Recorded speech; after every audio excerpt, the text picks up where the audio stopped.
Vous avez sans doute peu d'informations sur la pornographie. Vous savez que le Pakistan est l'un des pays le plus consommateur en vidéos pornographiques. Cela montre qu'on peut facilement avoir accès à du contenu pornographique.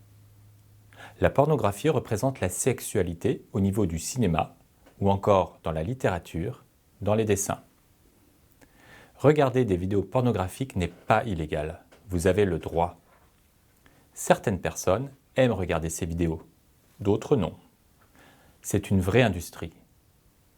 La pornographie permet de s'exciter sexuellement, seul ou avec d'autres personnes. Il faut savoir que la pornographie représente les envies sexuelles ou encore les fantasmes des personnes. Tout le monde ne sait pas que la pornographie n'est pas la réalité. Dans la vie de tous les jours, on n'a pas, par exemple, des corps précis avec des formes ayant de gros seins, un homme ayant un gros pénis. Dans la vie, on a tous des corps différents qui ne se ressemblent pas. Les pratiques sexuelles qu'illustre la pornographie ne sont pas forcément mobilisées par les couples. Ils ne les utilisent pas. Il peut y avoir des pratiques très violentes dans les images.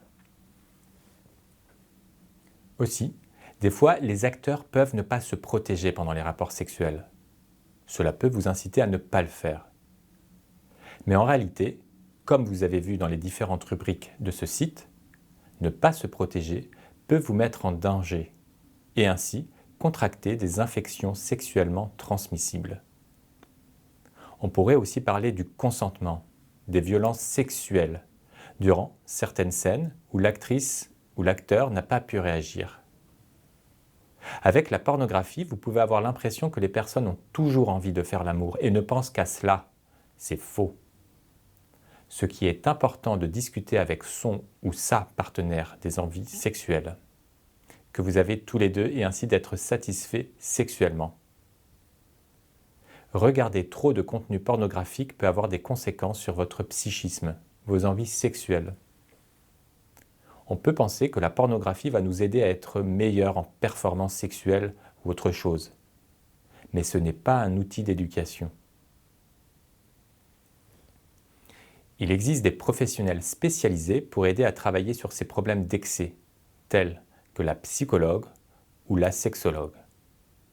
Une autre information importante à savoir, c'est qu'en France, comme je l'ai dit, regarder du porno ce n'est pas interdit. En revanche, diffuser et regarder du contenu pornographique montrant des mineurs est interdit. On appelle ça de la pénopornographie et c'est puni par la loi.